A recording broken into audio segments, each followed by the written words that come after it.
Hello friends, welcome to men's art kitchen special. అందరూ ఎలా ఉన్నారు? బాగున్నారా? నేను బాగున్నానండి.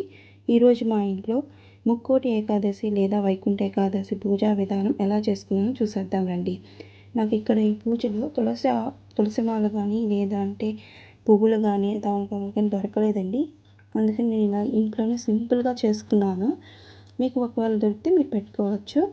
ఈ ఈ పూజని ప్రతి ఏకాదశి రోజే కాకుండా ఇలా 7 శనివారాలు కూడా చేసుకోవచ్చు. ఇలాగే 7 శనివారాల పూజ అని ఉంటారు కదా, ఇలాగే సేమ్ ఈ విధంగానే చేసుకోవచ్చు అనమాట.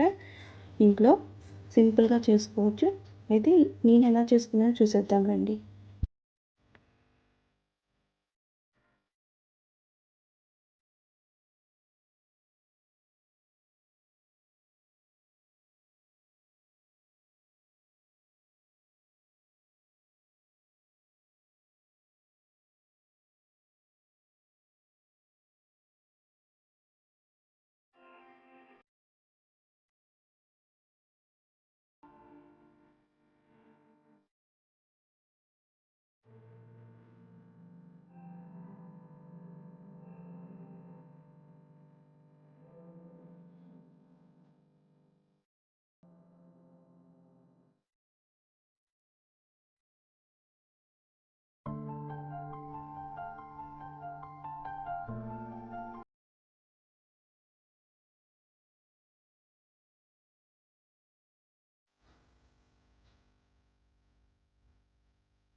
చూసారు కదా, ఈ వీడియోలో ఇలా చేసుకోవాలి.